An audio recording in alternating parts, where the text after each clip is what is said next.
कल करेंगे, परसों करेंगे, छोड़ते चले जाते हैं इस भरोसे कि कल भी होगा, लेकिन कल कभी होता नहीं।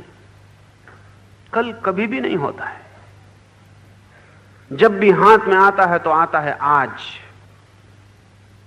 और उसको भी कल पे छोड़ देते हैं। जीते ही नहीं, स्थगित किए चले जाते हैं। कल जी लेंगे, परसों जी लेंगे, फिर एक दिन द्वार पर मौत खड़ी हो जाती है, वो क्षण भर का अवसर नहीं देती, और तब हम पछताते हैं। वो सब जो स्थगित किया हुआ जीवन है, सब आंख के सामने खड़ा हो जाता है कि क्या क्या जी सकते थे, क्या हो सकता था, कितने अंकुर निकल सकते थे जीवन में, कितनी यात्रा हो सकती थी, वो कुछ भी ना हो पाई।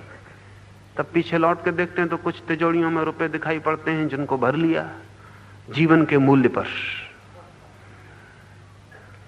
कुछ लड़के बच्चे दिखाई पड़ते हैं जिनको बड़ा कर लिया जीवन के मूल्य पर। वे चारों तरफ बैठे हैं खाट के और सोच रहे हैं कि चाबी किसके हाथ लगती।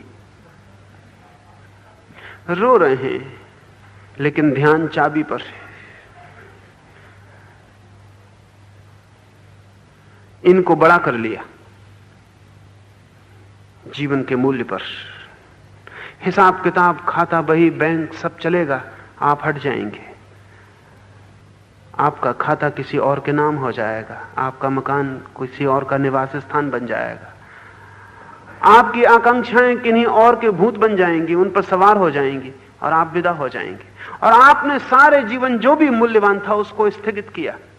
हम धर्म को स्थगित करते हैं और अधर्म को जीते हैं। क्रोध हम अभी कर लेते हैं, ध्यान हम कहते हैं कल कर लेंगे, प्रार्थना हम कहते हैं कल कर लेंगे, बेईमानी हम अभी कर लेते हैं, धर्म को करते हैं स्थगित, अधर्म को अभी जी लेते हैं। लेकिन क्यों?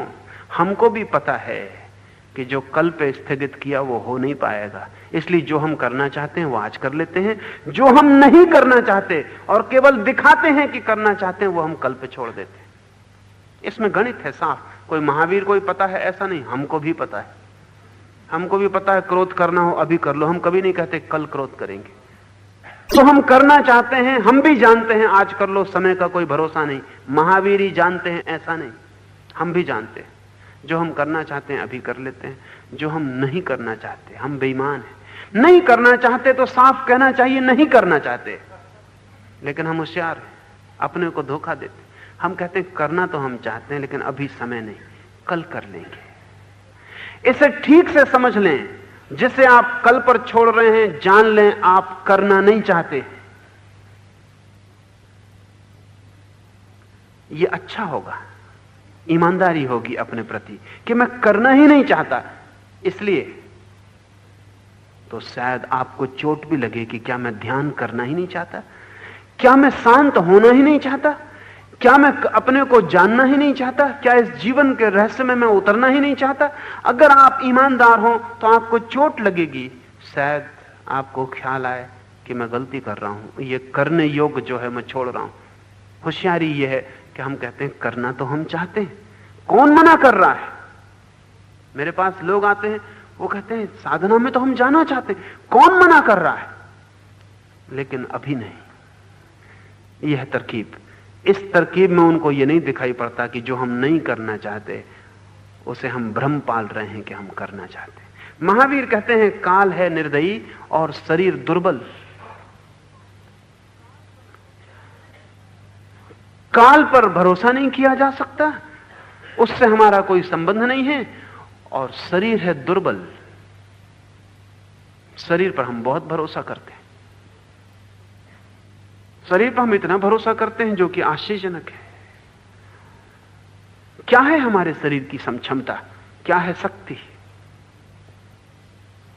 98 डिग्री गर्मी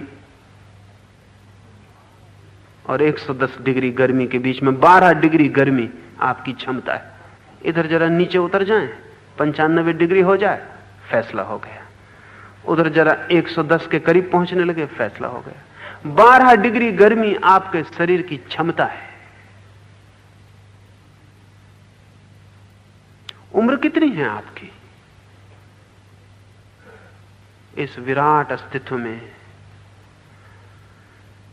जहां समय को नापने के लिए कोई उपाय नहीं है, वहां आप कितनी देर जीते? 70 वर्ष, 80 वर्ष, कोई 100 वर्ष जी गया तो चमत्कार है। 100 वर्ष हमें बहुत लगते हैं। क्या है 100 वर्ष इस समय की धारा में? कुछ भी नहीं, क्योंकि पीछे है अनंत धारा जो कभी प्रारंभ नहीं हुई, और आगे है अनंत धारा जो कभी अंत नहीं होगी। इस अनंत में 100 वर्ष का क्या है अर्थ? इस 100 वर्ष में भी क्या करेंगे? वैज्ञानिक हिसाब लगाते हैं तो आदमी 8 घंटे सोता 24 घंटे में, 4 घंटे खाना पीना, स्नान, कपड़े बदलना, उसमें व्यय हो जाते। 8 घंटे रोटी कमाना, घर से दफ्तर, दफ्तर से घर, उसमें व्यय हो जाते। 20 घंटे, जो 4 घंटे बचते हैं उसमें रेडियो सुनना, फिल्म देखना, अखबार पढ़ना, सिगरेट पीना, दाढ़ी बनाना,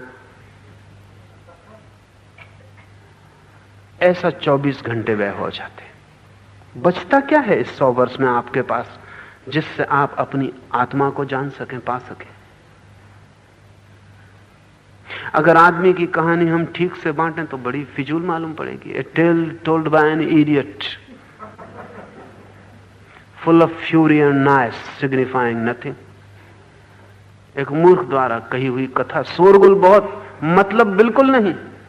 शोरगुल बड़ा होता है, हर बच्चा बड़ा शोरगुल करता हुआ संसार में आता है कि तूफान आ रहा है, और थोड़े दिन में ठंडे हो जाते, लकड़ी टेक के चलने लगते। वो सब तूफान, वो सब शोरगुल, सब खो जाता है।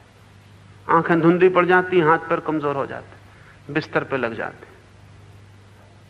झूले से लेके कब्र तक कहानी क्या है, सामर्थ्य क्या है शरीर की?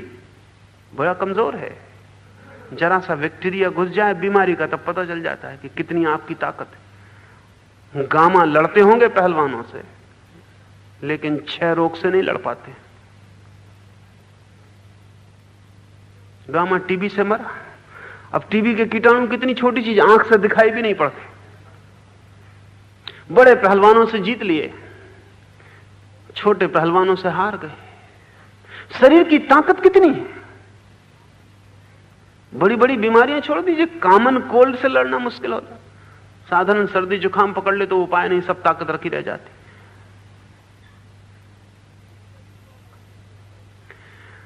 इस शरीर को अगर हम भीतर गौर से देखें, इसकी क्षमता क्या है? हड्डी, मांस, मज्जा, इसका मूल्य कितना है? वैज्ञानिक कहते हैं 5 रुपए से ज्यादा नहीं, वो भी महंगाई की वजह से, आपकी वजह से नहीं। इतना अल्युमिनियम है, इतना लोहा है, इतना तांबा है, इतना फलाने का, सब निकाल के रख लें, 5 रुपए का सामान। 5 रुपए के सामान पे इतने इतरा रहे। ये जो थोड़ा सा अवसर है जीवन का, उसमें शरीर की कोई क्षमता तो है नहीं। शरीर दुर्बल है, एकदम दुर्बल है। उधर सूरज ठंडा हो जाए, ये 3.5 अरब लोग यहां एकदम ठंडे हो जाएंगे। क्या है क्षमता? जरा सा ताप बढ़ जाए, गिर जाए जमीन का, ठंडे हो जाएंगे। अभी ध्रुव की जमी हुई बर्फ पिघल जाए, सब डूब जाएगा। वैज्ञानिक कहते हैं वो पिघलेगी किसी ना किसी दिन। अगर ध्रुव प्रदेश में जमी हुई धूप किसी भी दिन पिघल गई तो सारे समुद्रों का पानी 1000 फीट ऊंचा उठ जाएगा, सारी जमीन डूब जाएगी। वो किसी भी दिन पिघलेगी, और नहीं पिघलेगी तो रूसी या अमेरिकी उसको पिघलाने का उपाय खोजते हैं। क्योंकि वो इसलिए खोजते हैं कि अगर कोई उपद्रव का, झगड़े का मौका हो तो इस दूसरे को मौका नहीं मिलना चाहिए दुनिया मिटाने का, हमको ही मिलना चाहिए। हालांकि हम भी उसमें मिटेंगे, लेकिन कहानी रह जाएगी। हालांकि कहानी कहने वाला कोई भी नहीं रहेगा। और कहते हैं रूसी वैज्ञानिक ने तो तरकीबें खोज ली हैं कि किसी भी दिन आने वाला अगर कोई तीसरा महायुद्ध हुआ तो वो ध्रुव प्रदेश की, साइबेरिया की बर्फ को पिघला देंगे। कोई 7 सेकंड लगेंगे उनको पिघलाने में। एटॉमिक एक्सप्लोजन से पिघल जाएगी, तत्काल सारी जमीन बाढ़ में डूब जाएगी। वैसी बाढ़ पुराने ग्रंथों में एक दफा और आई है। ईसाई कहते हैं कि नूह ने अपनी नाव में लोगों को बचाया, सारी जमीन डूब गई। अध्यात्म की दिशा में जो गहरे काम करते हैं वो कहते हैं एक पूरा महाद्वीप अटलांटिस डूब गया। पूरा महाद्वीप जो उस समय की शिखर सभ्यता पर था, जैसे आज अमेरिका, वैसे अटलांटिस पूरा का पूरा डूब गया। अभी तक ये समझा नहीं जा सका। दुनिया के सभी धर्मों की कथाओं में उस महान बाढ़, ग्रेट फ्लड की बात है। भारतीय कथाओं में, मिस्री कथाओं में, यूनानी कथाओं में, सारी दुनिया की कथाओं में उस बाढ़ की बात है। वो बाढ़ जरूर हुई होगी। जब से वैज्ञानिकों को पता चला है कि ध्रुव की बर्फ पिघलाई जा सकती, तब से यह संदेह है कि वो बाढ़ भी किसी युद्ध का परिणाम थी। वो अपने आप नहीं हो गई थी। किसी महायुद्ध में किसी महासभ्यता ने बर्फ को पिघला डाला, सारी जमीन डूब गई। वो महाप्रलय थी। वो कल फिर हो सकती है। आदमी का बस कितना है। हिरोशिमा पर बम गिरा, जो जहां था वहीं सूख गया 1 सेकंड में। एक तस्वीर मेरे मित्र ने मुझे भेजी थी। एक बच्ची सीढ़ियां चढ़ के अपना होमवर्क करने ऊपर जा रही, रात 9 बजे। वो अपने किताब, बस्ता, बही के साथ सूख के दीवार से चिपक गई, राख हो गई। 1,20,000 आदमी सेकंडों में राख हो गए। उनकी भी आकांक्षाएं आप ही जैसी थी, उनकी भी योजनाएं आप ही जैसी थी। उन्होंने भी समय का बड़ा भरोसा किया था, उन्होंने भी शरीर का बड़ा बल माना था।